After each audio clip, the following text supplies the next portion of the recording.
Function को समझने के लिए सबसे पहले हमें ये समझना होगा कि हमारा शरीर जिंदा कैसे रहता है।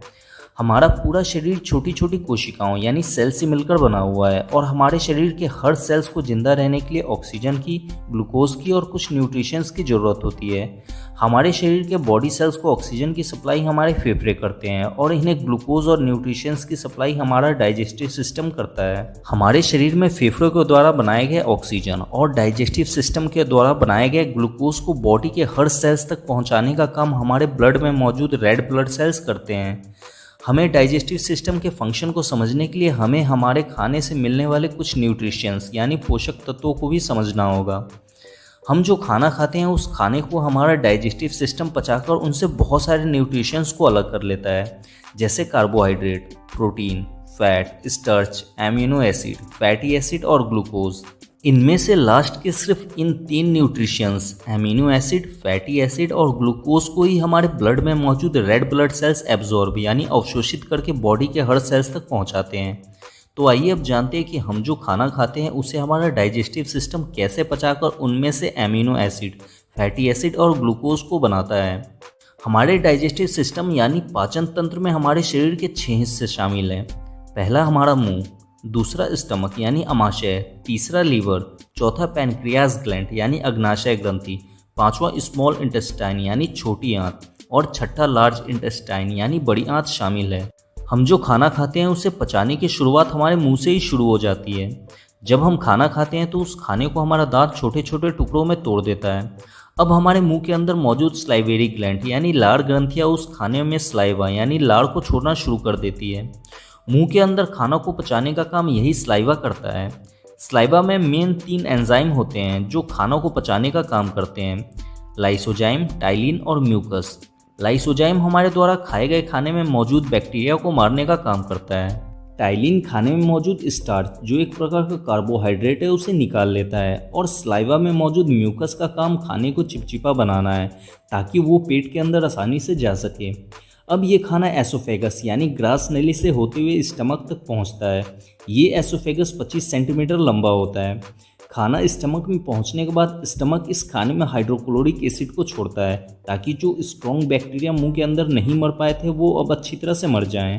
हाइड्रोक्लोरिक एसिड की वजह से स्टमक में मौजूद खाना और भी छोटे छोटे टुकड़ों में टूटकर पतला हो जाता है। स्टमक के अंदर एक ग्लैंड पाया जाता है जिसे गैस्ट्रिक ग्लैंड यानी जठर ग्रंथि कहते हैं। ये गैस्ट्रिक ग्लैंड स्टमक के अंदर गैस्ट्रिक जूस को छोड़ता है। इस गैस्ट्रिक जूस में रेनिन और पेप्सिन 2 एंजाइम पाए जाते हैं। रेनिन और पेप्सिन का काम खाने को पचाकर उनमें मौजूद प्रोटीन को निकालना है। पेप्सिन खाने में मौजूद प्रोटीन को अलग करके उसे तोड़कर प्रोटीन के एक स्मॉलेस्ट फॉर्म पेप्टोन में बदल देता है। हम जितना ही ज़्यादा खाना खाते हैं स्टमक उस खाने को पचाने के लिए उतना ही ज़्यादा हाइड्रोक्लोरिक एसिड छोड़ता है। इसलिए जब कोई इंसान हद से ज़्यादा खाना खा लेता है तब स्टमक में ज़्यादा हाइड्रोक्लोरिक एसिड रिलीज हो जाने के कारण खाना एसिडिक हो जाता है और गैस बनाने लगता है। तब इसे ही हम एसिडिटी कहते हैं।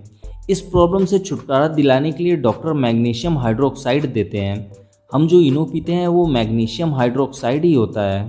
मैग्नीशियम हाइड्रोक्साइड क्षारीय प्रकृति का होता है और हम सब ये बात जानते ही हैं कि अम्ल और क्षार आपस में मिलकर निष्क्रिय हो जाते हैं। इसलिए इनो पीने के तुरंत बाद एसिडिटी ठीक हो जाता है। स्टमक में खाना 4 घंटे तक रहता है। 4 घंटे बाद स्टमक से अधपचा खाना निकलकर अब स्मॉल इंटेस्टाइन यानी छोटी आंत में पहुंचता है। स्मॉल इंटेस्टाइन लगभग 7 मीटर लंबा होता है। स्मॉल इंटेस्टाइन में खाना पहुंचने के बाद लीवर इसमें बाइल जूस यानी पित्त को छोड़ता है। लीवर द्वारा छोड़ा गया बाइल जूस क्षारीय प्रकृति का होता है। छोटी आंत अम्लीय खाने को नहीं पचा पाती है, इसलिए स्टमक में हाइड्रोक्लोरिक एसिड के कारण अम्लीय बना हुआ खाना बाइल जूस मिक्स होने के कारण निष्क्रिय हो जाता है। बाइल जूस फैट यानी वसा को भी पचाने का काम करता है। स्मॉल इंटेस्टाइन में खाना पहुंचने के बाद पैनक्रियाज ग्लैंड इस खाने को और भी अच्छे तरीके से पचाने के लिए इसमें पैनक्रिएटिक जूस को छोड़ता है। इस पैनक्रिएटिक जूस में 3 एंजाइम टिप्सिन, एमाइलेज और लाइपेज होते हैं। टिप्सिन स्टमक में टूटे हुए प्रोटीन पेप्टोन को फिर से तोड़कर प्रोटीन के और भी स्मॉलेस्ट फॉर्म पेप्टाइड में बदल देता है। एमाइलेज खाने को पचाकर खाने में मौजूद कार्बोहाइड्रेट को निकाल लेता है और लाइपेज खाने में मौजूद फैट को निकाल लेता है। इस तरह से स्मॉल इंटेस्टाइन में खाना पूरी तरह से पच जाता है। खाना पूरी तरह से पचने के बाद स्मॉल इंटेस्टाइन के नीचे वाले भाग में जमा हो जाता है। स्मॉल इंटेस्टाइन के इस भाग को इलियम कहते हैं। इलियम खाने से मिले हुए न्यूट्रिशंस को खून में घुलनशील बनाने के लिए कुछ एंजाइम को छोड़ता है, जिससे प्रोटीन से टूटा हुआ पेप्टाइड अब एमिनो एसिड में बदल जाता है। एमिनो एसिड प्रोटीन की सबसे छोटी यूनिट होती है। इलियम के एंजाइम के कारण कार्बोहाइड्रेट ग्लूकोज में बदल जाता है और फैट फैटी एसिड में बदल जाता है। अब एमिनो एसिड, फैटी एसिड और ग्लूकोज इन तीनों को रेड ब्लड सेल्स एब्जॉर्ब कर सकता है। इलियम में फिंगर शेप के कुछ स्ट्रक्चर पाए जाते हैं, इन्हें विलाई कहते हैं। इन विलाई के अंदर ब्लड वेसल्स यानी बहुत ही पतली पतली खून की नलिकाएं होती हैं।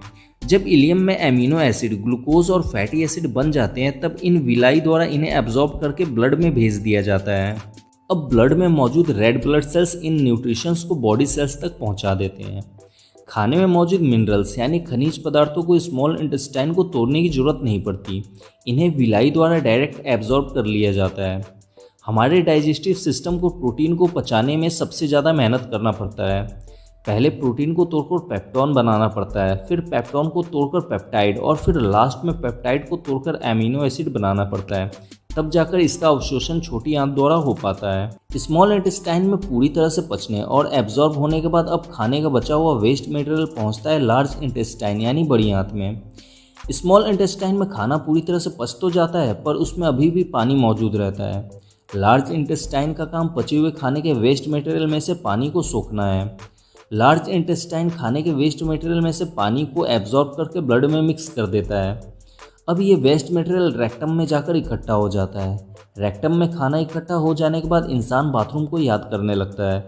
फिर बाथरूम में जाने के बाद ये वेस्ट मटेरियल एनस के रास्ते हमारे शरीर से बाहर निकल जाते हैं। हमारे द्वारा खाए गए खाने को मुंह से लेकर एनस से बाहर निकलने तक 32 फीट यानी लगभग 9 मीटर तक का सफ़र तय करना पड़ता है। इस तरह से हमारे द्वारा खाया गया खाना हमारे शरीर में पचता है। उम्मीद है कि आप हमारे पाचन तंत्र को अच्छी तरह से समझ गए होंगे। अगर आपको अभी भी इसमें कुछ